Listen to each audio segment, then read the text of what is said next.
I got pregnant by my boss's husband. Hey Reddit. It started back in 2006. I was 32, fresh out of a long, messy divorce.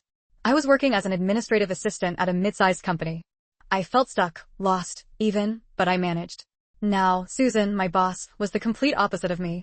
She was everything I wasn't: organized, confident, successful. She was in her late 40s, sharp as a tack, and married to Mark, a man who seemed almost perfect on the surface. He had that kind of charm that made him seem approachable to everyone. Good-looking, athletic, successful, basically, a guy who'd have no problem getting attention. But there was one thing that bothered me about Mark. When Susan first introduced him at our office holiday party, I thought he was just being friendly. You know, the kind of guy who gives compliments to everyone. But soon, I started noticing a pattern. He'd always comment on my looks, my hair, my smile, my laugh. At first, I thought he was just being polite, but then it started feeling intentional. More personal. There was something behind it, and I wasn't sure if I should be flattered or alarmed.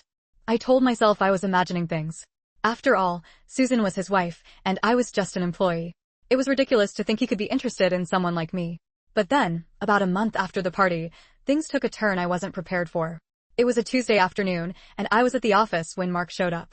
Susan was in a meeting, and I was working on some filing when he walked in, a huge grin on his face.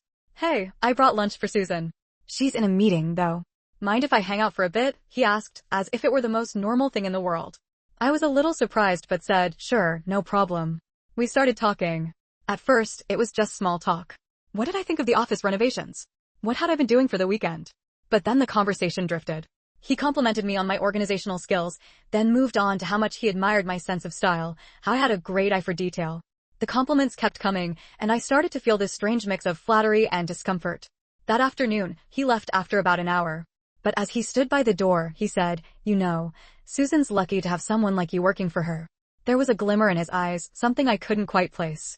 I didn't think much of it at first, but the next time I saw him, it happened again. More compliments. More lingering glances. Then, one day, when I was running out to grab some coffee, I ran into him in the parking lot. We got talking, and before I knew it, he was inviting me to have a drink with him after work. Now, I should have said no. I should have recognized the red flags. But I was newly divorced, lonely, and just lost. I had nothing to hold on to, and the idea of being desired felt good. Really good. So, I went. We met at a bar, and things escalated quickly. I won't go into the details of the night, but we ended up kissing. That was the beginning. For the next few months, Mark and I started meeting up regularly.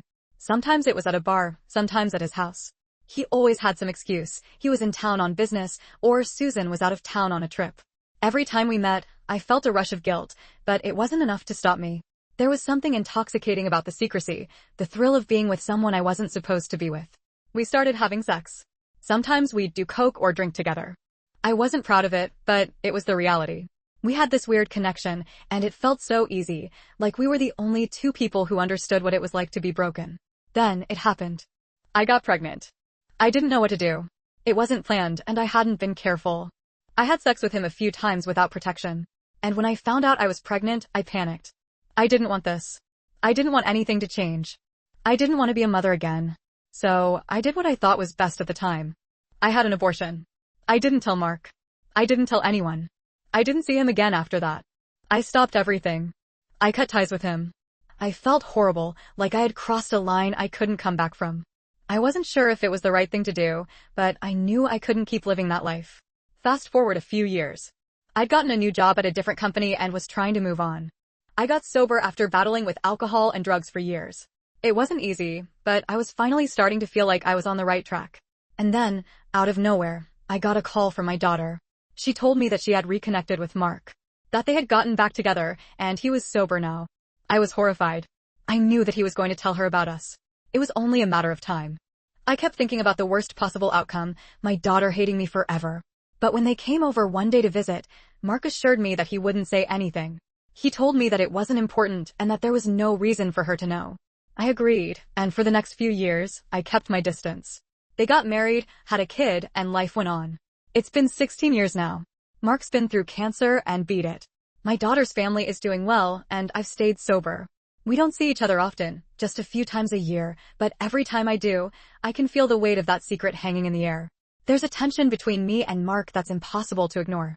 It's not sexual, it's just this constant reminder of what we did. Every time I see my grandson, I wonder what might have been if I had kept the child. But I can't even begin to imagine the disaster that would have caused.